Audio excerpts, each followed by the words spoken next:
자, 우리 이제 성경은 벌써 70강째가 됐습니다. 아, 70강째가 됐는데요. 오늘은 마태 이제 5장 38절에서 42절까지입니다. 이제 보상이라고 하는 이제 네 번째 그 챕터에 들어가게 되겠죠. 그래서 오늘은 어떻게 보면 우리 인간의 그 모습들을 적나라하게 드러낸, 물론 뭐 다른 모습도 다 마찬가지겠지만 말이죠. 뭐 예수님께서 5가지의 그 내용을 이제 그 우리로 하여금 이렇게 지키면서 살자, 그리고 또 살아야 된다라고 말씀하신 그 내용들이 다 인간의 어떤 핵심적인 내용인 것만은 분명한데, 오늘 그 중에서 하나 이제 보상이라고 하는 것, 이런 것들을 한번 생각을 잘 해볼 수 있는 그런 시간이 되기를 바랍니다. 자, 그러면 우리가 다 같이 한 목소리로 오늘 본문의 말씀을 마태오 5장 38절에서 42절까지 다 같이 한번 봉독해 보도록 하겠습니다. 우리 다 같이 봉독합니다. 또 눈은 눈으로 이는 이로 갚으라 하였다는 것을 너희가 들었으나 나는 너희에게 이르노니 악한 자를 대적지 말라. 누구든지 내 오른편 뺨을 치거든 왼편도 돌려대며 또 너를 송사하여 속옷을 가지고자 하는 자에게 겉옷까지도 가지게 하며 또 누구든지 너로 억지로 오리를 가게 하거든 그 사람과 심리를 동행하고 내게 구하는 자에게 주며 내게 꾸고자 하는 자에게 거절하지 말라. 자, 이 말씀인데, 참으로 뭐 다른 다른 이제 오늘 본문 외에 다른 4가지의 예수님의 그 어떤 그 계명 속에 우리가 살아야 할 그 모든 것들, 인간으로서는 정말 지키기 어려운 그런 상황에 있지만, 특별히 또 뭐 특별히라고 말할 것도 없이 오늘의 말씀도 정말 지키기 힘든 그러한 내용이다라고 말하지 않을 수 없습니다. 자, 오늘 이제 보상에 대한 어떤 계명인데, 눈은 눈으로 또 뭐 이는 이로 갚으라, 이건 너무나도 많이 알죠. 성경의 말씀인데 그 일반적인 상황 속에서도 이 말씀을 많이 사용하곤 합니다. 자, 한번 봅시다. 이 보상 계명은 원수를 갚는 방법에 대해서 일러주신 말씀이죠. 다시 말하면 이제 또 감정과 많이 직결되어 있는 부분입니다. 감정. 구약의 사람들은 이는 이로 갚고 눈은 눈으로 갚으라 라고 하는 이 보상 계명을 그대로 실천하며 살아갔습니다. 그런데 이것을 잘 지키지 않고 더 많이 갚아준다 라고 하는 이러한 그 인간의 심성들이 있습니다. 인간은 뭡니까? 내가 한 대 맞으면 너도 꼭 나에게 한 대 맞아야 돼가 아니라, 내가 한 대 맞으면 상대방은 완전히 시체말로 하면 죽사발을 만들어 놔야 내 속이 시원한 이 악한 감정 때문이죠. 지난번에 여러분 뉴스에 보셨습니까? 그 제주도에 그냥 가족들이 여행을 가가지고 즐거운 여행이 돼야 되는데, 한 가족이 이제 뭐 5살, 7살짜리 두 아이를 태우고 이제 아내를 태우고 남편이 이제 운전을 해서 가는데, 앞에서 갑자기 차가 그냥 깜빡이도 안 켜고 그냥 확 끼어 들어와서, 그래서 너무 놀랬겠죠. 뭐 아주 왜 차가 2개만 가는 게 아니라 그냥 차가 아주 상당히 따닥따닥 붙어가는 그런 상황에서 차가 내 차선을 가는데 이 앞에 큰 트럭이 갔습니다. 카고 트럭이, 큰 트럭이 가니까 상당히 위험했는데, 그 카고 트럭 뒤를 가다가 내 차 앞으로 그냥 콱 이렇게 들어왔단 말이죠. 그러니까 이 운전자가 빵빵거렸어요. 조심하고 좀 조심히 운전 좀 하자, 뭐 그런 뜻이겠죠. 그런데 이제 이 차들이 너무 많으니까 밀렸어요. 밀려가지고 신호 대기였는지, 그래서 차가 이제 딱 서 있는데, 그 이제 앞에 추월한 차가 뒤에서 이제 빵빵거렸다고 해가지고 기분이 나빴는데, 차가 딱 서 있는 틈에 내려가지고 이 빵빵거린 차에 와가지고 그냥 막 물병을 집어 던지고 그냥 막 주먹질을 하고 난리를 쳤죠. 그리고 이제 그것을 찍고 있는 옆에 운전석에 앉아 있는 이제 아내가 그 모습을 막 핸드폰으로 찍고 있으니까 그 핸드폰을 뺏어가지고 땅에다가 집어 던지고, 그래가 주워가지고 또 저쪽으로 집어 던지고, 이게 증거인멸이 됩니다. 그래가지고 굉장히 그냥 청와대 홈페이지에 청원이 올라왔죠. 징벌해야 된다. 징벌해야 된다. 가지고 아마 20만 명 넘었을 것입니다. 그래가지고 엊그저께인가요?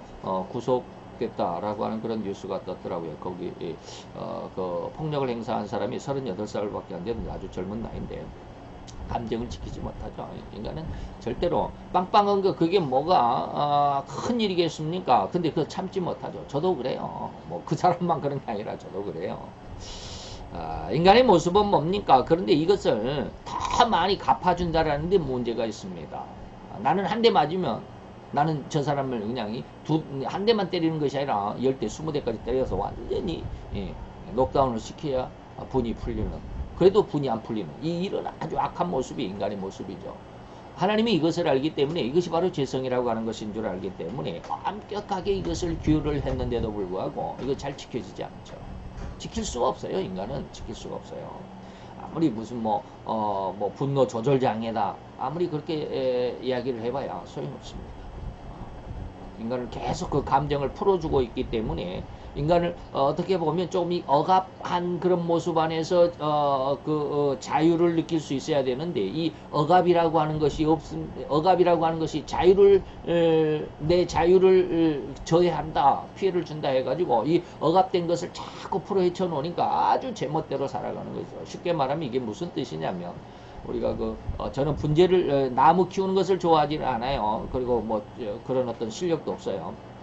근데 분재 키우는 것을 옆에서 본 적이 있습니다. 분재를 키울 때는 처음에 나무를 그냥 우죽순처럼 그냥 뭐 이상하게 생긴 나무를 갖다가 그 주인이 거기다 철사를 막 똘똘 감아 넣죠. 모든 가지에다가 그냥 이렇게 감아 가지고 뭐 하나는 이쪽으로 후리고 하나는 저쪽으로 후리고 하나는 뭐 위로 후리고 하나는 아래로 후리고 막 자기가 이제 그 나무를 예쁘게 키울 정도로 그렇게 막 철사를 감아 넣어 가지고 그걸 딱 잡아 놓습니다. 그러면 그 철사는 그대로 있기 때문에 이 나무가 자기가 자라고 싶은 대로 자라는 게 아니라 그 철사에 꼭 묶여가지고 그대로 굳어버립니다. 그죠? 그래가지고 나중에 이제 철사를 다 뜯어내거든요. 나무가 이제 다 자라서 딱 굳어버리면. 그리고 철사를 다 뜯어내면 주인이 원하는 대로 나무가 아주 예쁘게 밑에 가지는 이렇게 싹 나고 뒤에 가지도 싹 나고 위에까지는 어떻게 나오고 막 아주 예쁘게 나오는 게 분재거든요. 그렇게 해서 이제 아주 쉽게 말하면 고가치의 분재가 탄생하게 되는 거죠. 이게 뭐냐면 쉽게 말하면 규제입니다. 규제 속에서 자유가 있어야 돼요. 아름다움이 있게 되죠. 근데 이것이 없으면 뭡니까? 그 철사로 묶어놓지 않으면 이 나무는 완전히 지멋대로 자랍니다. 여기서 가지 나오고 저기서 가지 나오고 새가지가 또 나오고 또 나오고 하다 보니까 완전히 이거는 쉽게 말하면 시골에 가보면 주인이 이사를 가버리고 버려진 폐가들이라고 그러죠. 폐가에 가보면 잡초가 오죽순 나 있죠. 그러니까 아주 흉가가 돼버리죠. 그러니까 거기 밤에는 거기에 들어가지도 못해 무서워서. 그런데 그 집에 만약에 계속 주인이 살고 있었다면 어떻게 해요? 그 집을 관리하잖아요. 그 집을 쓸고 닦고 또 풀을 뽑아주고 이것이 뭡니까? 다 규제, 자기 그 주인에 의해서 자제를 시키고 규제를 시키고 하는 그런 어떤 내용하고 똑같은 거예요. 자녀들도 역시 마찬가지죠. 근데 우리는 지금 이 규제를 전부 다 풀어내잖아요. 그러다 보니까 학생 인권을 존중한다 해놓으니까 선생님들이 아주 개판이 되버죠. 선생님이 교권을 아주 개판이 되어버리잖아요. 그러니까 선생님들이 학생들을 억압을 할 수가 없잖아요. 쉽게 말하면 규제를 할 수가 없잖아요. 큰 소리를 못 쳐요. 큰 소리 치면 언어폭력이라고 그러고 잘 못했다고. 옛날에는 저도 엉덩이 무지 많이 맞았어요. 손바닥도 무지 많이 맞았어요. 왜 공부를 못했냐 이 말이죠. 더 잘해라 라는 것이죠. 근데 요즘에 그렇게 한번 때렸다가는 이건 학생 폭력이다 해가지고 당장에 교육청에다가 사진 찍어가지고 신고를 하고 교사는 징계를 받아야 되고. 그러니까 그냥 교사는 1시간 들어왔다가 그냥 자기 혼자 쭉 학생들 떠들든지 말든지 듣든지 말든지 그냥 쭉 이야기하고 그냥 가버려요. 그럼 누가 듣습니까? 안 듣죠. 그 이해가 됩니까? 제가 예전에 그런 이야기 많이 했어요. 제가 48살, 지금 한 2년 전에. 제가 처음에 그 기능대학에 들어갔을 때, 그때 제가 그런 이야기를 많이 했죠. 야, 참 인류대학하고, 삼류대학하고, 사류대학하고, 이래서 차이가 나는구나. 그래서 인류대학이라고 하는구나. 아주 뼈저리게 느낀 거예요. 앞에서 선생이 교수가 강의를 하는데, 뒤에서는요, 교수의 강의가 들리지 않을 정도로 시끄러워요. 얼마나 떠들고 잡담을 하는지, 옆에서 그냥 이야기를 하는지, 소곤소곤 하는 것도 아니에요. 그냥 이야기를 해요. 그러니까 교수의 강의가 들리질 않아. 맨 앞에 앉아 있었는데도 들리지를 않아. 그때 제가 이제 48살에 이제 기등대학을 들어갔으니까 제일 나이가 많았었죠. 그래서 그 시간이 끝나면 이제 쉬는 시간에 반장을 불러요.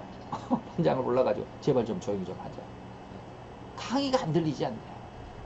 떠들려면 그냥 쉬는 시간에 떠든지 아니면 그냥 저 뒤에 소곤소곤 떠들든지, 강의를 안 들으려면 듣는 사람을 피해는 주지 말아야 되지 않느냐. 아무리 얘기해도 안 들어요.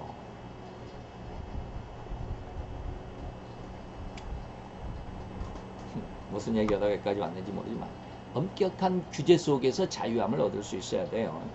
근데 그게 안 되더라고요. 그래서 더 많이 갚아주는 이런 인간의 어떤 그 뭡니까? 이게 조절, 이 감정의 조절이라고 하는 게, 이 규제라고 하는 게, 억압이라고 하는 것은 죄성이기 때문에 어쩔 수 없이 이것을 억압을 시켜놔야 돼요. 근데 이 죄성을 그대로 풀어놔버리면 이건 난리법석이죠. 근데 사람들은 그걸 자유라고 착각을 하고 있다라고 하는 것입니다. 그래서 이는 엄격하게 율법을 어긴 죄가 되는 것이기 때문에 한 대를 맞았으면 한 대를 갚아줘야 되는데 더 갚아주니까 이게 죄가 되죠. 그거 율법을 어기는 것이죠. 한 일화를 한번 이야기를 말씀을 드릴게요. 이거는 제가 직접 목격한 것은 아닙니다. 목격한 것은 아니고 그냥 들었어요. 제가 이제 2005년도에 사우디아라비아의 동아건설로 인해서, 그때는 동아건설이 아직 부도가 나지 전이기 때문에 최원석 회장님이 그때 동아건설을 가지고 있었죠. 동아건설에서 이제 사우디 얌브라고 하는, 지금도 이제 제가 이제 큰 구글 지도에서 우리 아들들한테 보여줬어요. 제가 거기에 거기 그 설계실에 있었다. 한번 봐볼까요? 뭐 시간이 좀 가지만 한번 봐봅시다. 제 자랑을 하는 것은 아니고 구글 지도를 이렇게 딱 보면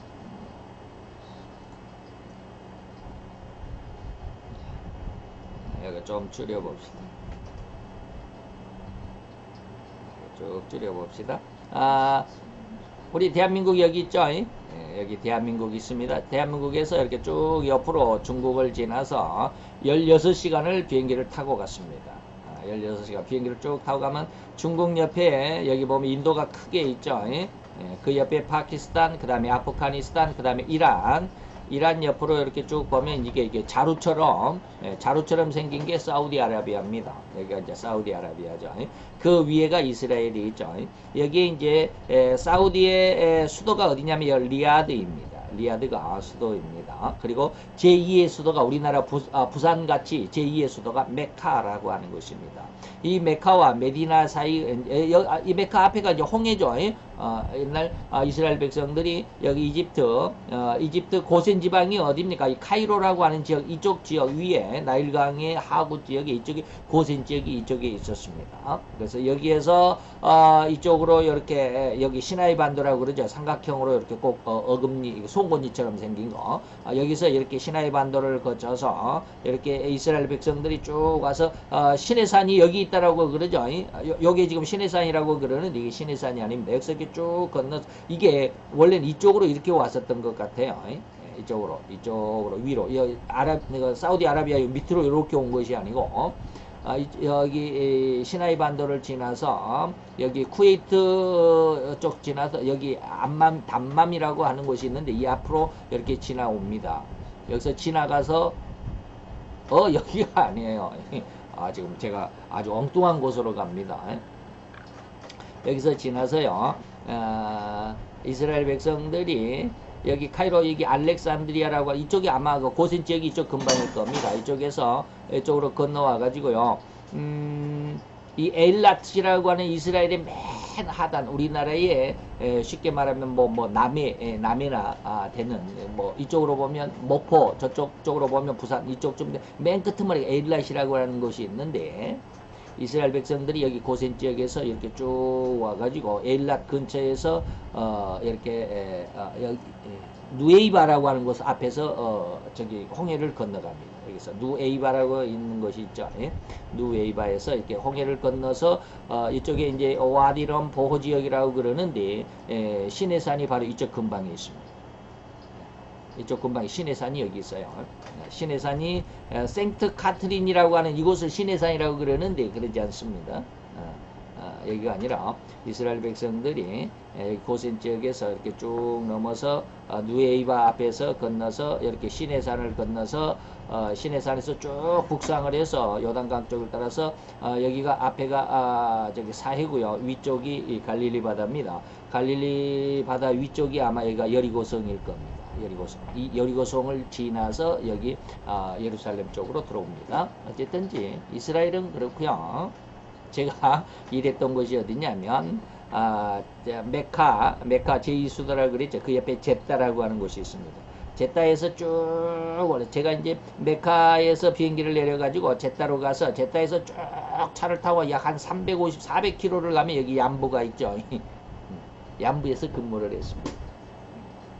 얌부를 한번 키워볼까요? 여기가 그 석유를 파는 항만 시설을 건설 중이었는데 그 항만 시설에 저기를 그 설계실에 있었습니다. 근데 항만이 보였는데 항만이 보입니다. 어디로 갔습니까? 한번 봅시다. 얌부가 여기죠. 얌부가 여기 도심입니다. 도심인데 이 도심에서 쭉 내려오면 쭉 여기가 이제 도심지고 외강 쪽으로 이렇게 보면 바로 여기입니다. 이게 이제 항만 그 배가 이렇게 쭉 접안이 돼 있죠. 조그마한 게 이렇게 길쭉한 게 이게 배들입니다. 지금 기름을 싣고 있는 배들입니다. 그러죠. 좀 키워보니까 그렇죠. 바로 여기에서 근무를 했습니다. 그래서 제가 이제 제 사진에도 이쪽에 여기 이제 그 구멍이 그 동그란 게 있는데 여기가 이제 독구라고 그러고 이제 여기서 이제 배가 좀 뭐가 좀 이상하다 그러면 여기서 수리하는 곳인데 여기에서도 사진도 몇 장 찍고 그랬습니다. 그래서 이렇게 배가 여기 두 척 여기도 이렇게 해서 네 척이 이렇게 접안을 할 수 있습니다. 여기 하나 둘 셋 넷 이렇게 접안할 수 있습니다. 그리고 이제 그 항만 시설 여기도 이제 두 척이 이렇게 하죠. 바로 여기에서 근무를 여기 설계실에서 근무를 했습니다. 그래서 여기서 쭉 가다 보면 저희들의 사무실이 이제 여기 이제 길이 이게 회색이 길입니다. 이쪽 위에 그 하얗게 이게 동글동글한 것은 그 기름 저장소인데 여기는 다른 회사 외국 회사 다른 회사의 그 공사구역이고요. 저희들이 이제 여기가 그 이제 공사 사무실을 지어놓고 여기서 왔다 갔다 이렇게 했습니다. 그래서 제가 여기서 근무를 했어요. 그래서 얼른 찾아보면 찾을 수가 있죠. 어쨌든지 그랬어요. 여기에 이제 여기로 가서 1년을 근무를 했습니다. 항만공사 현장을 설계를 근무실하고 있었는데 제가 뭘 이야기하냐면 여기 한 700여 명의 그 인부라고 그러면 좀 이상하네. 거기 직원들이 가서 이제 공사를 하죠. 근데 거기에 보면 여러 해 그 근무를 하고 있는 몇 년씩 근무하고 있는 분들 돈을 많이 주니까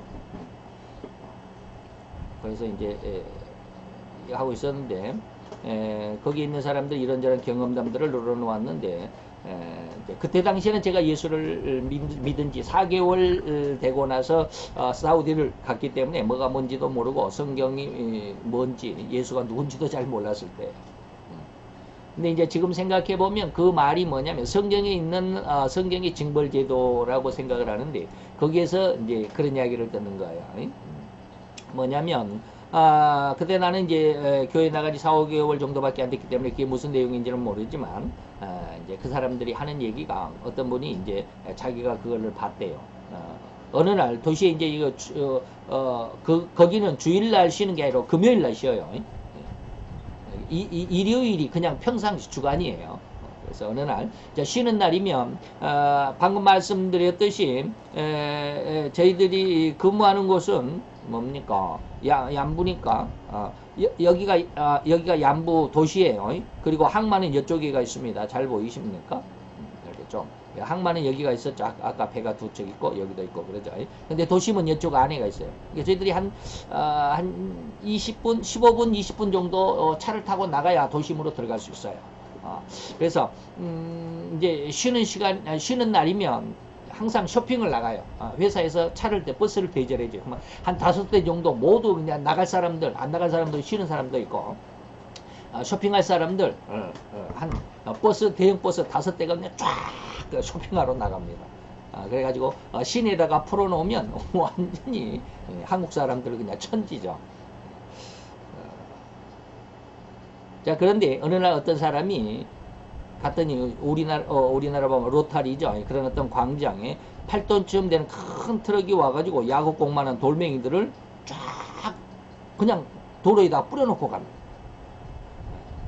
그리고 몇 시간 후에 이제 공개 처형이 있다라고 이제 그 광고를 하죠. 이제 미리 알려주기는 하지만, 근데 왜 이런 일을 하느냐면 간음하다가 잡힌 남녀 이것들 이런 거 간음한 사람들을 돌로 쳐서 죽이라는 성경의 율법이 있잖아요. 코란에도 그게 있습니다. 그래서 코란의 율법대로 그렇게 죽이는 거예요. 그런 일 한 번 있었다고 그러고, 또 하나 들은 얘기는 뭐냐면 사우디는 돈만 있으면 일부 닫혀지기 때문에 돈 많은 사람들은 부인이 4명도 되고 5명도 되고 그래요. 그래서 제가 이제 그 사진을 찍었는데 대놓고 찍을 수 없어요. 그 사람들 가족을 대놓고 찍을 수 없어요. 그러니까 이제 우리가 사진 찍는다고 저 뒤에 한 트럭에 부인이 한 3명 4명씩 나와서 막 그냥 이제 내려가지고 옷 매무새 만지고 있으면 그쪽을 향해서 이렇게 하고, 우리는 거기서 우리 사진 찍은 것처럼 하고 뒤 배경으로 그 사람들 찍으려고. 그 사진도 있습니다. 제게도. 그래서 그렇게 일부 닫혀지기 때문에 부인이 많아요. 그런데 어느 날 우리나라 우리나라 사람이었는지 직원이 차를 끌고 가다가 여러 명의 부인을 둔 남자를 한국인 근로자가 차를 몰다가 그만 교통사고를 내고 말았다고. 이것도 들은 얘기예요. 진짜인지 가짜인지 이거는 잘 모르겠어요. 근데 그 남자의 부인이 4명이라는 거였죠. 그래서 그 근로자가 처벌을 받게 됐는데, 사람을 죽였으니까 차로 치여서 죽였지만 어쨌든지 큰 이제 처벌을 받아야 돼요. 사람이 죽었으니까. 근데 이제 이제 4명의 부인들이 이제 그렇게 이제 요구를 했나 봐요. 쉽게 말하면 근로자가 운전하다가 사고를 낸 그 장소에 자기가 남편이 죽은 장소에 그 사람을 세워놓고, 그리고 그 부인 중에 한 사람이 차를 그대로 몰고 가서 그 사람은 이제 그 근로자를, 한국 근로자를 이제 차로 들이받아서 죽인다거나, 그렇게 이제 처형이 그거예요. 이게 눈은 눈으로, 이는 이로, 이 말이 거기에요. 그대로 죽여야 되겠다라는 거예요. 그런데 그렇지 않으면 이 들이받아 죽이는 것과 그렇게 죽지 않으려면 그 남자 다시 말하면 남편 대신에 이 형벌의 분량대로, 다시 말하면 남편을 죽였으니까 네가 죽지 않으려면 몇 년 동안 봉사를 해야 된다라는 게 있어요.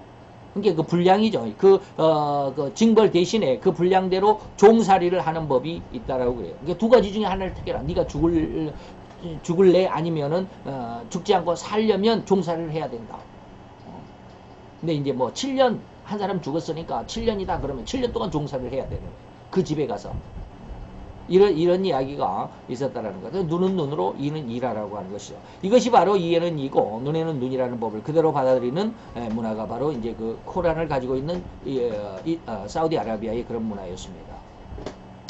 나중에 한 일이지만 이슬람 경전인 코란은 구약 성경을 상당히 변개해서 자기들의 입맛에 맞게 여기저기 수없이 뜯어고친 내용들의 경전이 바로 코란입니다. 코란 진짜라고 그러죠. 전부 다 가짜입니다.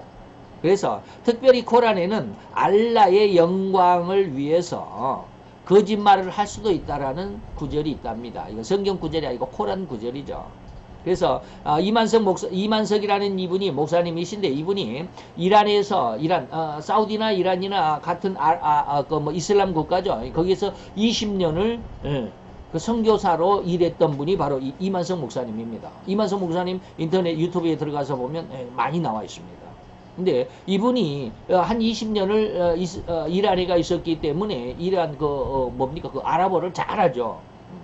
그래서 그분이 코란의 4장 142절을 보면 뭐라고 이렇게 써졌답니다. 뭐 읽지 못하니까 그냥 넘어갑시다. 뭔지 모르지만. 그래서 이 내용이 뭐냐면 진실로 위선자들은 알라를 그들이 말하는 하나님을 속이려고 하는 위선자들이 있다 이 말입니다. 그러나 오히려 속이려고 하는 사람들을 속이는 자가 누구요? 바로 알라다. 그러니까 그들의 신 알라도 거짓말을 해서 사람들을 속인다 이 말입니다. 그래서 알라는 자기 영광을 위해서 거짓말로라도 선지자들을 속인다 이런 뜻이에요. 이렇듯이 코란은 자기 멋대로 자기들 이맘이라고 그러죠. 우리나라로 말하면 목회자들 목사님들 그 이맘의 말대로 막 뜯어고치고 그래요. 웃기는 경전이죠. 그런데 이제 하나님의 7가지 은혜를 체험한 사람들이라면 이보다 더욱 훌륭하게 지켜야 된다. 다시 말하면 한 대 맞으면 한 대를 때려주는 것이 이에는 이고 눈에는 눈이다라고 하는 것이 옛날 구약의 율법이었다면 이제 예수님은 그 앞에 제자들에게 뭐라고 그러냐면 이보다 더 훌륭하게 지켜야 된다. 다시 말하면 한 대 얻어맞았으면 한 대 때리려고 하지 말고 오히려 그걸 맞아준 것을 어떻게 보면 좀 이상하게 생각이 들지 모르지만 상대방에게 감사하게 생각해라. 이게 무슨 뜻이냐 이 말이에요. 이게 무슨 뜻이냐면 예수님도 이제 이 보상계명에 대해서 4가지로 이제 말씀해 주시는 것인데 지금까지 다 이제 앞에서도 살인계명도 사람을 직접 죽여야만 살인이 아니라 뭐 욕하는 자 라가라고 하는 성내는 것 라가라고 하는 것 그다음에 미련한 자라고 욕하는 것 그다음에 상대방 돈을 떼먹는 것 이것까지 다 4가지가 다 뭡니까 살인죄에 해당한다라고 이렇게 말씀을 하셨잖아요. 그런 것처럼 여기 보상계명에도 꼭 내가 100원을 빚지면 100원을 갚아주는 것이 아니라 더 갚아줄 수 있어야 된다라고 하는 그런 어떤 의미거든요. 이것이 바로 이제 4가지로 대답을 해주시는데 오른뺨을 때는 자에게 왼뺨도 돌려대는 보상. 그 다음에 속옷을 달라고 하는 자에게는 겉옷까지도 더 내주는 그런 어떤 보상. 그 오리를 가자고 한다면 심리까지도 가져가주는 그런 어떤 보상. 그리고 자기에게 돈을 꾸고자 또 빌리고자 하는 사람들에게는 그저 빈손으로 돌려버리지 말라 라고 하는 이러한 보상 이런 말씀들을 가지고 예수님께서 제자들을 말씀하시는 것이죠. 그래서 그 4가지를 지금 얼마까지 2개로 나눴는지 제가 모르겠습니다. 2개로 나눴는데 4개 중에 2개만 생각을 해봅시다. 뺨을 때리는 자에게 이 말이죠. 구약의 시대에는 오른뺨을 맞으면 그 사람에게 그대로 오른뺨을 때려줘야 하는 것. 이것이 바로 이는 이, 눈에는 눈이다 라고 하는 것이죠. 그러나 하나님의 은혜 7가지를 체험한 신약의 성도들은 즉 예수님의 피와 성령님의 능력, 다시 말하면 성령님의 성령 세례로 말미암아 구원함에 이른 성도들은 오른뺨을 맞았거든. 왼뺨까지 오른뺨을 맞은 것으로 그냥 그쳐주는 것도 괜찮습니다. 내가 상대에게 대갚아준 안 갚음하는 것이 아닌. 근데 인간은 이거 정말 힘들어요. 이게 이제 이 4가지는 감정적인 보상이거든요. 그렇기 때문에 물론 거기에 이제 물질적인 것도 있습니다. 뭐 속옷을 달라면 겉옷까지 내줘라. 이게 경제적인 어떤 물질적인 그 보상이기도 합니다. 그리고 이제 자기 마음을 오리를 가자면 심리까지 가지고 자기 인격적으로도 이 말이에요. 감정적으로도 인격적으로도 그리고 물질적으로도 이런 것들의 그런 내용이 이제 보상인데 오른뺨을 때리거든 왼뺨까지 돌려대라. 어떻게 그럴 수 있을까? 오른뺨 맞아서 내가 오른뺨 맞았으면 나도 너를 오른뺨으로 때려줘야 되고 오른뺨을 주는 것보다도 더 해서 왼뺨까지도 한 대 더 때려야 돼. 그래서 옛날 저도 이제 뭐 어렸을 때 그런 이야기를 많이 했어요. 잘못하면 한 20대 때리고 한 대 더 때려야 된다. 이런 말을 자주 했거든요. 바로 그런 것이 인간의 그 어떤 그 습성이죠. 그런데 하나님은 뭐라고 그러느냐면 오른뺨을 네가 맞았냐? 그럼 왼뺨까지도 맞아줘라. 자, 이게 도대체 무슨 말일까 이 말입니다. 이때 성도들은 상대를 비웃듯이 어쭈 이쪽도 때려봐. 한 대 더 때려봐. 막 이렇게 하는 거 이런 것이 아니다라네. 이런 상대방을 비아냥거리고 우습게 여기고 네가 한 대 때리면 한 대 더 때려봐. 나는 너를 완전히 죽사발 낼 수 있어 라고 하는 그런 어떤 의도를 가지고 한 대 더 때려볼래? 때려봐 막 이런 의도를 가지고 하는 것이 아니다라는 거예요. 그래서 저도 이러한 예전에는 이제 가르침을 받았기 때문에 이런 이야기를 할 수 있었는데 지금은요 이게 굉장히 어렵다라는 걸 압니다. 너무 힘들어요. 아무리 하려고 해도 안 되더라고요. 제가 가끔 가다가 이제 설교 시간에 이제 뭐 제가 사무실에서 있었던 이야기들을 가끔 하죠. 안 되더라고요.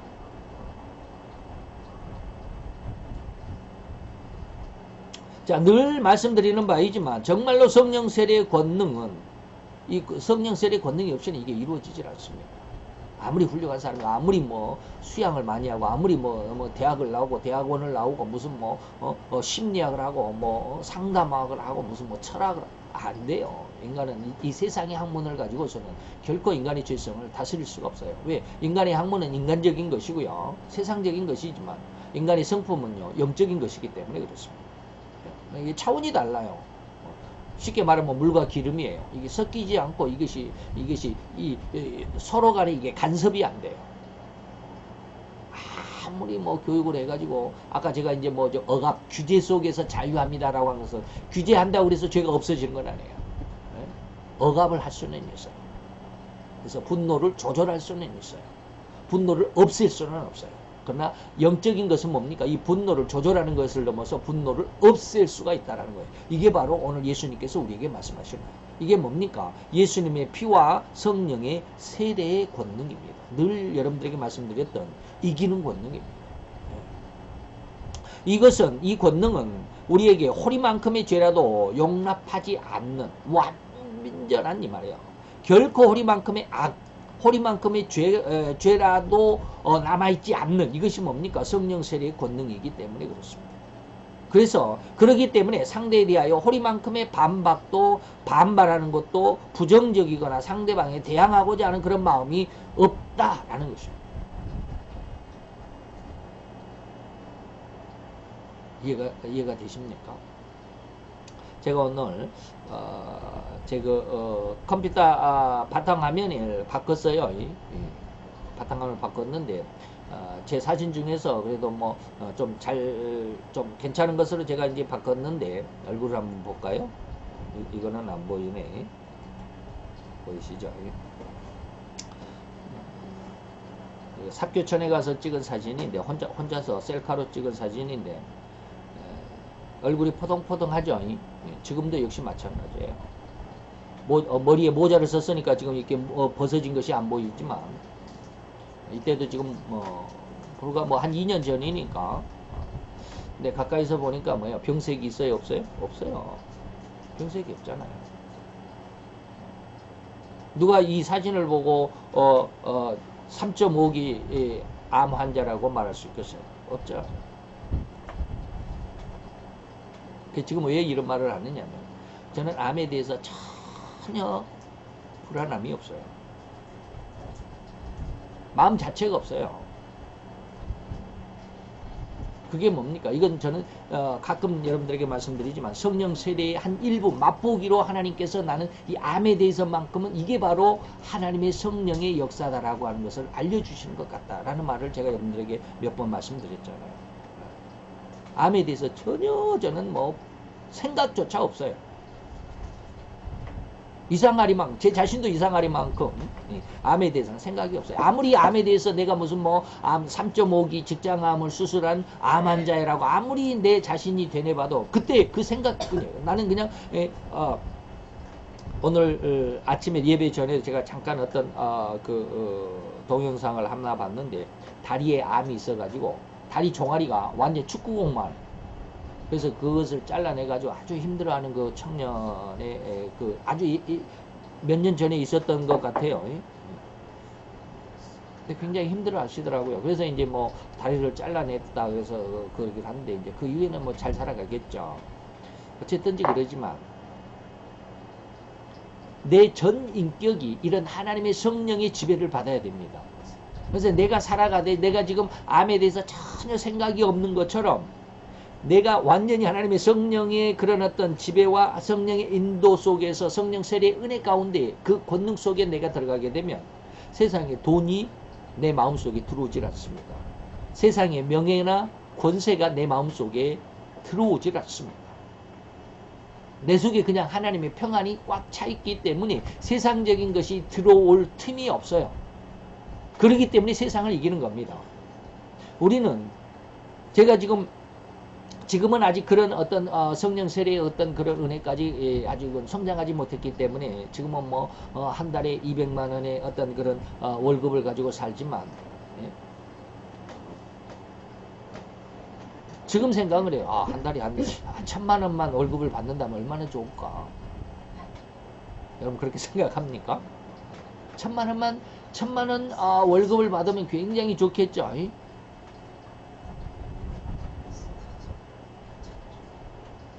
근데 어떤 목사님은 한 달에 5천만 원 받고도 지금 난리 법석이에요. 5천만 원이면 얼마예요? 5억, 6억이죠. 근데 한 1년 연봉이 5억이래요, 그분이. 5억 5천만 원이래요. 근데 그거 가지고 지금 분쟁이 붙었어요. 교회하고 목사님하고. 그랬더니 설교 시간에 여러분들이 나에게 5억, 1년에 연봉 5억 주는 거 아깝다고 생각합니까? 그렇게 쪼잔하게 생각하지 마세요. 그렇게 쪼잔하지 마세요. 막 그러더라고요. 그걸 또 어떻게 또 그렇게 캡처를 해가지고 또 뉴스에 내보내고. 그런 돈에 욕심이 없어요. 성령 세례를 받으면. 제가 암에 대해서 근심이 없는 것처럼 암이라고 하는 어떤 자체가 없어요. 제 생각 속에는. 그런 것처럼 돈에 대해서도 전혀 어떤 욕심이 없어요. 세상의 권세에 대해서 욕심이 없어요. 지금 법무부 장관 후보자 보면 정말 안타까워요. 강하기도 하지만 하나님이 제게 주신 그 은혜의 말씀대로 그 사람에게 이루어질 것이라고 저는 믿습니다. 그 사람 법무부 장관 될 거예요. 물론 다 된다라고 지금 이야기하니까 나도 그 중에 하나다라고 하지만 아니, 저는 하나님께서 알려주신 게 있어요. 불행하지만 얼마 못 갑니다.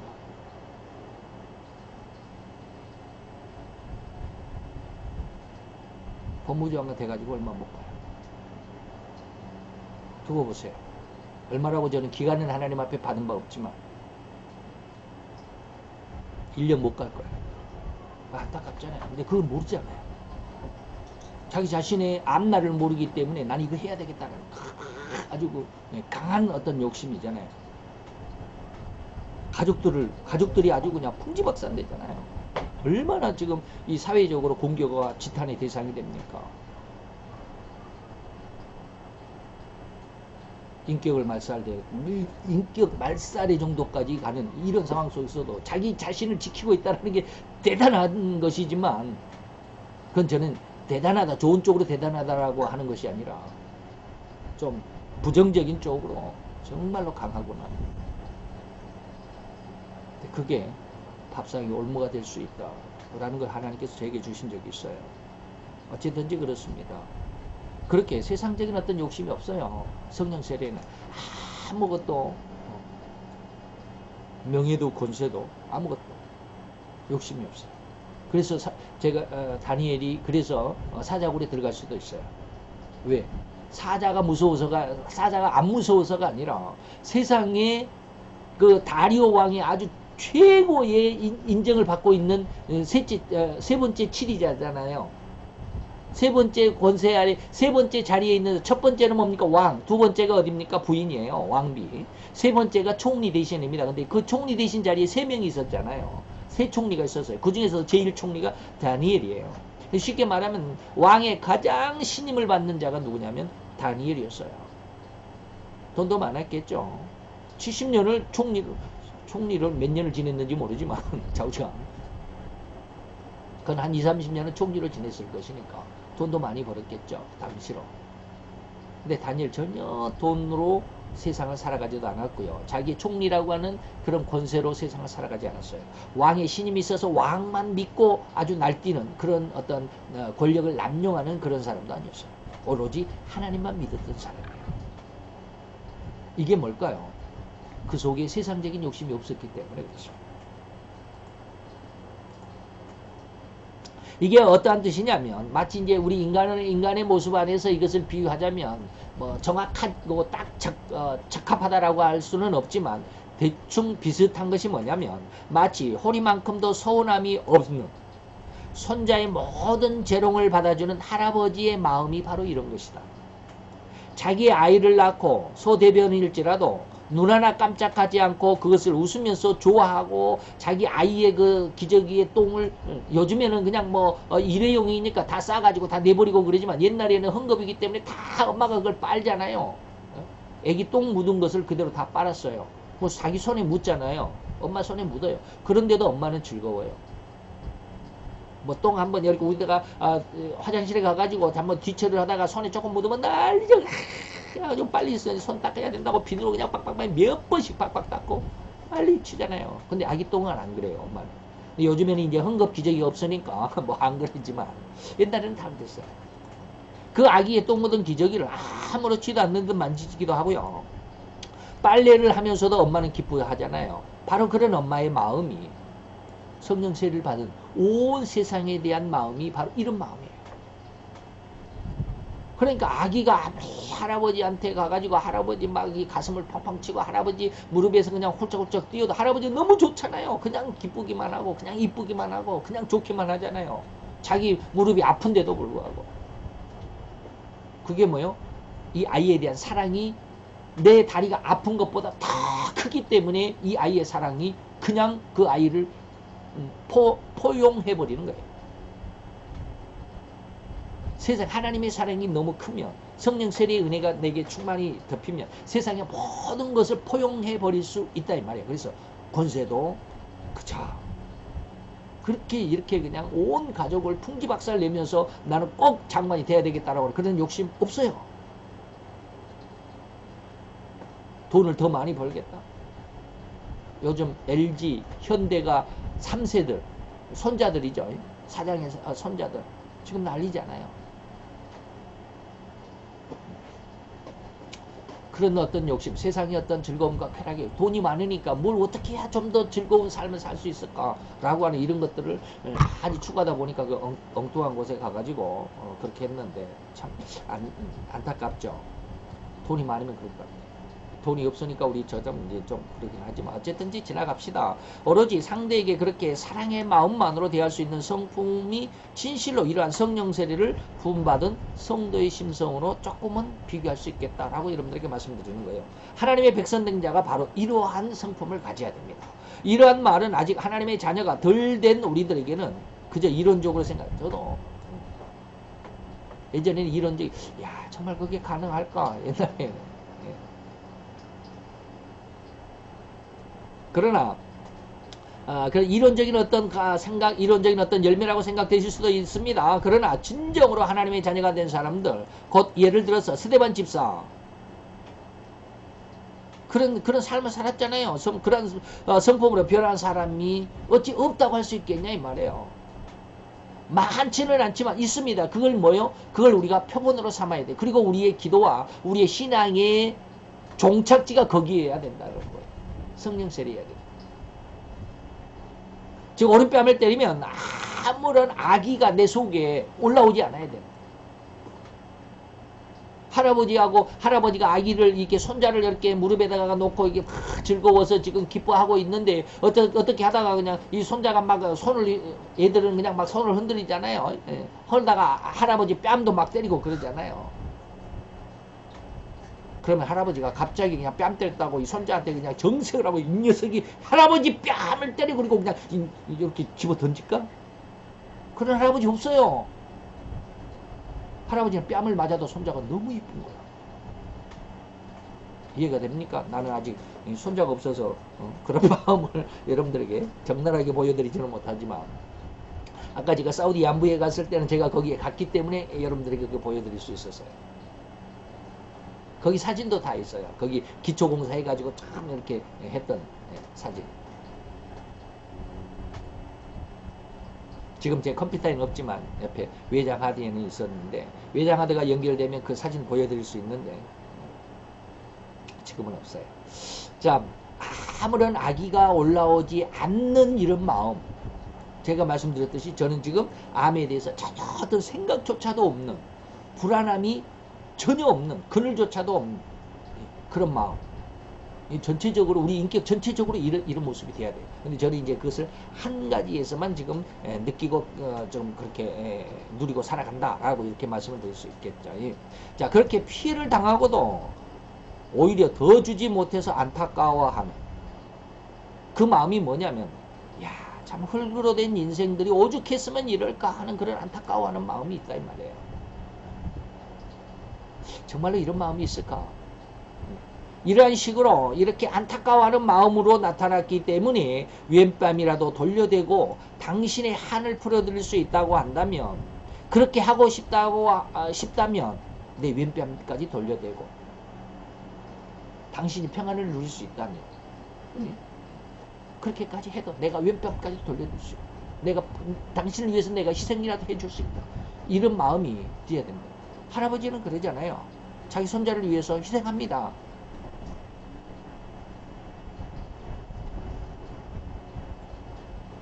그런 마음이 오늘 예수님께서 우리 성도들에게 가져야 될 마음, 성도들이 성장해야 할 것이 바로 이 성령세례의 이러한 신앙, 이러한 마음, 이러한 삶이라고 하는 것입니다. 이러한 열매를 맺는다면 어찌 예수님이 스데반 집사님의 순교의 그 시간에 하늘에서 벌떡 그 자리에서 일어나셨다라고 했는데 예수님이 자리에 일어나지 않겠느냐 이 말이야. 귀한 하나님의 자녀로서 아주 귀한 성령님의 열매에 풍성해야 되겠습니다 라고 하는 것이죠. 또한 이 말에는 또 실로 깊은 의미가 있는데요. 곧 오른뺨을 때렸으니까 어찌 보면 나를 폭발하게, 감정이잖아요. 폭발하게 하는 의도가 섞여 있을 수 있습니다. 나를 건드린다 이 말입니다. 나를 툭툭 건드려. 한번 너 한번 나 그냥 싸우려면 그냥 괜히 내가 나 혼자만 흥분해서는 안 되잖아요. 상대방이 흥분해갖고 나에게 도발을 해야 내가 이제 같이 싸우는 거잖아요. 지금 상대방의 감정을 북북 이제 긁어놓는다 이 말이에요. 도발을 해라 이 말이죠. 그런 의도가 섞여 있을 수 있습니다. 내가 뺨을 때렸다라고 하는 것은. 그런데 바로 이러한 그 유혹에 유혹되지 않는, 다시 말하면 아무런 악의를 폭발시킬 수 없는 그러한 평강의 심성, 그러한 감성, 감정이죠. 이것이 바로 감정의 면까지도 오히려 깨끗하고 또 상대방을 오히려 더 긍휼히 여겨져요. 참 흙으로 만들어진 인간 참 안타깝다라고 하는, 아까 말씀드렸죠. 흙으로 된 인간들이 오죽했으면 이렇게까지 자기의 분을, 자기의 감정을 좀 해소해 보려고 할까라고, 그런 안타까운 마음을 충분히 이해해 줄 수 있고, 그런 어떤 면에 속에서 내가 그것을 희생해 줄 수도 있는 이런 마음, 도대체 성령의 세례가 아니면 이거 이룰 수 없다라고 제가 누차게 말씀드립니다. 절대로 안 됩니다. 근데 이걸 얻는 것도 굉장히 힘들더라고요. 저는 이거 이미 알잖아요.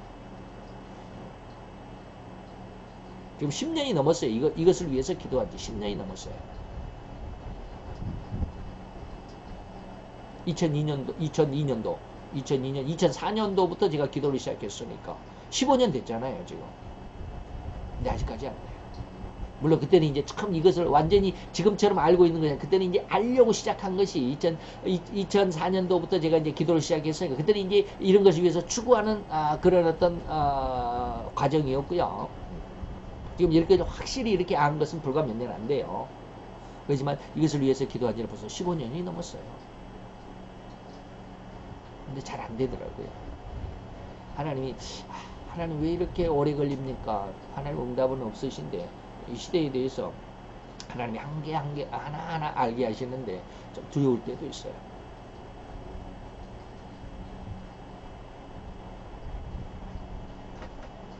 그래서 이런 감정의 면에서도 이렇게 감정적으로 폭발해서 내게 다가오는 사람들에게, 이 불쌍한 흙으로 된 인간들이요, 고작해야 100년 미만의 삶을 위해서 그렇게 얼굴을 붉히면서 눈을 부릅뜨면서 손을 치켜들면서 언성을 높이며 살아야만 하겠나. 근데 우리는 아직은 더 그러잖아요. 저도 그래요. 저 깜짝 놀랐어요. 제 자신이 그렇게 큰 소리 쳐본 적이 없거든요. 그렇게 큰 소리로 상대방에 대해서 대항을 해본 적이 없어요. 와, 제 속에 있는 모든 것이 다 끌어올려서 그렇게 큰 소리를 치는데 내가 이렇게 큰 소리를 지를 수 있었는가 할 정도였어요.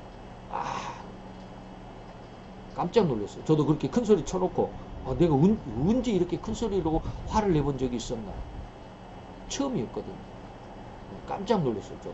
제 속에 그런 게 있었던 것 같아요. 있었던데 몰랐을 뿐이죠. 내가 그러니까 한 번도 내가 내 밖으로 내 속에서부터 내 밖으로 나온 적이 없었기 때문에 몰랐었어요.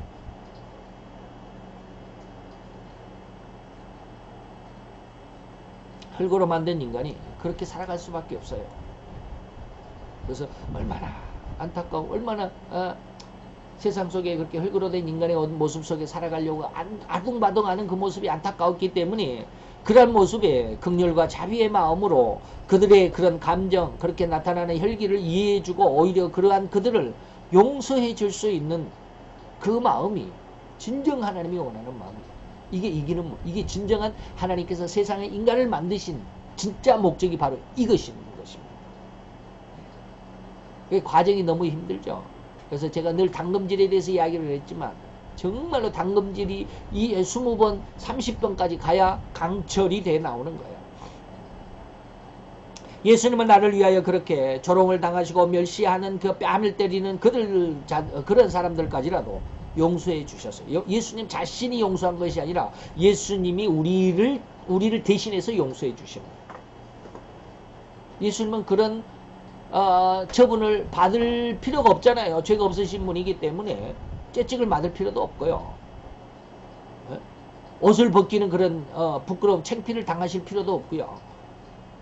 뺨을 맞고 채찍을 맞고 십자가에 못이 박히는 그런 일을 당하실 필요가 없으신 분이시잖아요. 근데 그분이 당하셨다라고 하는 것은 그분이 예수님이 그냥 당하신 것이 아닙니다. 나를 대신해서 당한 거거든요.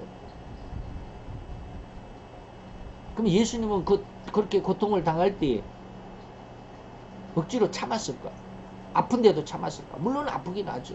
근데 그분은 뭐요? 온 인류를 위한, 다시 말해서 구원받은 자를 위해서 내가 희생하는, 할아버지가 손자를 위해서 희생하는 마음이야. 그런 것처럼, 인간에게 비유하자면 그런 것처럼 예수님은 스스로가 그 고난을 스스로가 당하셨다. 우리는 또한 스데반 집사님처럼 진정으로 나의 원수라도 사랑하여 긍휼히 여길 수 있는 성령님의 도움으로 인한 이기는 열매, 이기는 신앙, 이기는 권능의 열매를 맺어야만 하지 않겠습니까? 그죠? 이렇게 하려면 오늘 시간이 없는데 이건 이제 하나를 길게 했으니까 두 번째는 빨리 합시다. 읽어갑시다. 두 번째는 속옷을 달라고 요구하는 자입니다. 이 말은 뭡니까? 적은 것을 달라는 자들에게 더 주라. 이거는 경제적인 어떤 측면입니다. 즉 재산적인 손해를 입히는 그 누가 내 앞에 있을 때에 그를 긍휼히 여기는 마음으로 더 줄 수 있어야 한다. 근데 이것도 잘 안 돼요. 상대방에게 10만 원만 내가 떼어도 아주 그냥 속이 불불 끓죠. 자, 속옷을 값으로 따진다고 하면 몇 푼이 안 될 거죠. 속옷 팬티는 뭐 석 장에 만 원, 뭐 넉 장에 만 원 그러잖아요. 그래서 팬티 한 장이면 몇십만 원 하는 것도 있기는 해요. 옛날에 여러분들 아십니까? 아주 그냥 뭐 한때 그 유행했어요. 팬티 한 장에 뭐 45만 원짜리도 있고 뭐 400만 원짜리도 있고 막 그랬어요. 지금 우리가 그런 뉴스를 안 접하니까 모르겠지만 지금도 있겠죠. 그러지만 실제로 우리가 사는 뭐요? 거의 모든 속옷들은 몇천 원이죠. 만 원이 석 장, 넉 장 하니까 뭐 몇천 원짜리로 그런 가치잖아요. 그런데 겉옷은 뭡니까? 상당한 가치. 겉옷은 몇천 원짜리 거의 없죠. 물론 뭐 요즘에 3천 원짜리 뭐 면티 같은 거 3천 원짜리도 없잖아요. 있긴 있지만 그런 거 말고 제가 입고 있는 이 옷도 우리 아들의 저기 제품인데 이거 상당히 비싼 거예요. 근데 제가 이걸 일부러 입고 출근을 하면 출근 근무복 이거하고 비슷해요. 그래서 그냥 입고 있어도 몰라요. 이게 그냥 사제복인지 근무복인지 잘 모르더라고요. 그래서 그냥 입고 있어요. 그래서 이런 겉옷은 상당히 비싸죠. 못해도 몇만 원은 하고 몇십만 원은 하잖아요. 다시 말하면 이것이 무슨 뜻이냐면 속옷을 달라. 그런데 겉옷까지 줘라. 이 말은 뭐냐면 속옷은 작은 거예요. 나에게 작은 것을 가지고 나오는 자, 작은 것을 요구하는 자에게 큰 것도 내줘라. 아비가 자녀에게 더 많은 것으로 주기를 원하듯이 물론 없는 것을 꾸어서라도 주라는 말은 아니다. 그런데 그렇게 내어주는 열매를 맺으라라고 하는 의미인 것입니다. 곧 할 수 있는 형편, 그런 어떤 능력 안에서 모든 것을 다 해줄 수 있어야 된다 이 말입니다. 정말 그를 살릴 수가 있다면, 상대방의 안타까움을 내가 해소해 줄 수가 있다고 한다면 무슨 요구라도 다 해 줄 수 있는 그러한 마음, 그러한 신앙, 이것이 진정한 성도의 모습이다. 예. 그렇다고 상대방의 죄악을 도와주라는 의미는 아닙니다. 상대방을 도와줘야 되고 상대방을 살려줘야 되고 상대방에게 모든 것을 다 내가 희생을 해줘야 된다고 그러니까 상대방의 죄를 도와주라는 말은 아니에요. 원수를 사랑하라고 그러니까 강도도 사랑해주고 살인자도 사랑해줘야 된다. 물론 그 회개를 하도록 그렇게 도와주는 것은 되지만 쉽게 말하면 강도질하는데 옆에서 도와주라는 그런 뜻은 아니에요. 그게 뭐냐면 원수까지 사랑하라고 하셨으니까 도둑을 위해서 내가 망을 봐줄게. 너 빨리 가서 네가 원하는 거 훔쳐와. 이거 도둑을 도와주는 것은 도와주는 것이잖아요. 그런 어떤 부정적인 모습은 아니다 이 말이에요. 그래서 지각 있는 사랑이 필요하고 지각 있는 사랑의 지혜가 필요하다. 그 지각이나 지혜는 똑같은 말이지만 다시 말하면 결코 이웃을 사랑한다거나 원수를 사랑하라 하신 말씀에 이 어긋난 그러한 해석은 하지 마시기를 바란다. 그렇죠? 그 재산이 나로 하여금 내 생명을 구해줄 수는 없을 것입니다. 물론 내 육신의 생명은 구해줄 수 있어요. 돈이 있으면 내 육신의 생명 구해줄 수 있죠. 그러나 내 영혼은 구원할 수가 없습니다. 제가 아까 방금 잠깐 얘기했지만 지금 우리나라의 LG, 그 다음에 뭐 현대, 그 다음에 한화, 지금 그 3세들 손자들 지금 뉴스에 난리 났잖아요. 왜요? 그저께 뉴스에 그랬어요. 한화 손자인가? 한화 손자가 자기가 직접 저기 경찰서에 찾아가가지고 나 구속 좀 시켜주세요. 응? 뭐라고? CJ? CJ인가요? 한화가 아니라 CJ인가? 그랬잖아요. 마약에 끊을 수가 없는 거. 오직 그랬으면 오직 자기 자신을 자기가 절제할 수가 없는 그런 안타까움 속에 있었으면 구속이라도 받아가지고 내가 이것을 내가 이 마약을 끊어야 되겠다라고 그런 어떤 간절함이 있었기 때문에 그랬겠죠. 참 안타까운 마음이 그지없어요. 그 뉴스를 보고 정말 안타깝더라고. 돈이 많아서 어떻게 뭘 자기가 해보고 싶은 거 다 해보니까 더 이상 추구할 것이 없는 이러한 모습이거든요. 제가 이걸 비아냥거리는 것이 아니라 인간의 습성을 지금 말씀드리는 거예요. 제가 가끔가다 그러잖아요. 나에게 만약 5억이나 10억이 있었다면 나 이 나라에 지금 이 자리에 없다라고 그런 말을. 그게 뭐 인간의 욕심이거든요. 하나님이 그걸 많이 보여줬어요. 내가 너 교회 부흥시켜주면 너 어떻겠니? 뭐 이 말씀 한마디에 모든 것을 다 꿰뚫어 볼 수 있었어요. 정말 부끄러웠어요. 하나님이 나에게 돈을 많이 줬다라면 나는 어떻게 지금 살았을까? 만약에 목사가 됐다 할지라도 지금 아주 그냥 기고만장한 목사가 됐을 거예요. 아까 말씀드렸던 그 목사님처럼 교회가 나에게 연봉 5억 주는 게 그거 많다고? 쪼잔하지 마세요. 이런 말을 했을 거 아니야. 나도 그랬을 거예요 아마. 근데 하나님이 저에게 돈을 주시지 않아서 힘들게 하셨어요. 훈련하시는 거예요. 저는 훈련이라고 저는 봅니다. 수많은 이권 속에서 수많은 야망적인 어떤 사람들은 자기의 욕심을 채우려고 자기의 것이 아님에도 불구하고 법정에 호소하면서 거짓말로라도 이런저런 흉계를 꾸며가면서 중상모략까지 서슴없이 남을 그냥 막 밟아가면서라도 자기의 이득을 챙기려고 하는 이렇게 숱한 많은 사람들, 이게 뭐요? 죄성이니까 절대로 사람은 여기에서 벗어날 수 없습니다. 이러한 그들을 대상으로 우리도 같이 법적으로 내가 대적한다고 한다면 그 뭐요? 우리의 열매는 하나님을 실망시킬 수밖에 없지 않겠느냐. 그러니까 조금 너에게 작은 것을 달라면 큰 것까지 내줘라. 정말 하나님의 은혜가 아니면 이루어낼 수 없어요. 근데 이 하나님의 은혜를 받으면 이게 왜 가능할까요? 가만히 한번 생각을 해봤거든요. 근데 그게 가능하더라고요. 왜요? 하나님은 세상을 없는 것처럼 빈 것처럼 여긴다라는 이사야서 51장 말씀 제가 한 2번 말씀드렸잖아요. 하나님은 그냥 그렇게 하실 수 있어요. 그러니까 통행세 때문에 고민했던 베드로에게 예수님이 뭐라고 그랬어요? 네가 갈릴리 바다에 가서 낚시를 한번 탁 던질 때 맨 처음에 그 낚시에 물린 고기를 건져 올려봐라. 그 입속에 한 푼이 있을 거야. 너랑 나랑 반 푼이 통행세니까 너랑 나랑을 위해서 한 푼을 통행세를 내주어라. 이게 뭐요? 그냥 하나님이 그렇게 하시는 거예요. 없는 것을 있게 하시는 거예요. 그렇다고 해서 내가 내 주머니에 돈이 없는데 내 주머니에 하나님이 그냥 막 10억씩 20억씩 막 만들어 주시는 그런 분은 아니에요.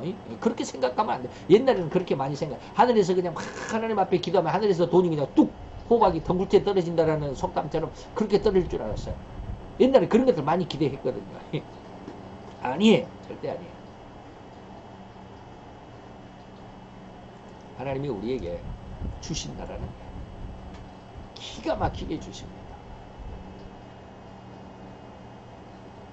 다니엘을 사자굴에 집어넣을 때 하나님께서 사자의 입에 달랑말랑할 정도로 하나님께서 손으로 딱 잡아가지고 다니엘을 그냥 흔들거리다가 이렇게 쑥 뽑아낸 게 아니에요. 그런 어떤 기적을 보여주신 게 아니에요. 기가 막히잖아요. 한순간에 사자가 어떻게 그렇게 3일을 굶었는데도 우르렁거리지 않았을까? 기가 막히죠. 7배나 더 뜨겁게 달구어진 그 불 속에 어떻게 사람이 들어가서 머리카락 하나 그슬리지 않을 수 있을까? 기가 막히잖아요. 그것이 그냥 이론적이고 그것이 그냥 이소무화 같이 어떤 동화나 우화나 뭐 그런 얘기가 아니에요. 앞으로 우리나라에 큰 어려움이 닥칠 건데 그 어려움 속에서 하나님이 이러한 은혜를 주시겠다고 약속하셨어요. 7배나 뜨거운 어려움이 너에게 다가옵니다. 이 나라 위에 닥칠 겁니다. 그러나 하나님을 구하는 자에게는 이걸 이겨내는 그런 은혜를 주실 것이다.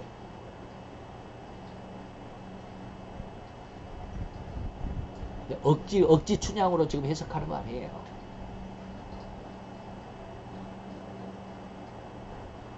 곧 이러한 은행은 앞에서 언급한 빛과 소금과 같은 역할, 이것이 분명하다. 바로 그렇게 빛이 돼야 되고 바로 그렇게 소금이 돼야 되는데 만약에 우리가 빛이 되지 상대방이 얼굴을 붉히면 나도 얼굴을 붉혀버리면 어떻게 해요? 같이 썩는 것이죠.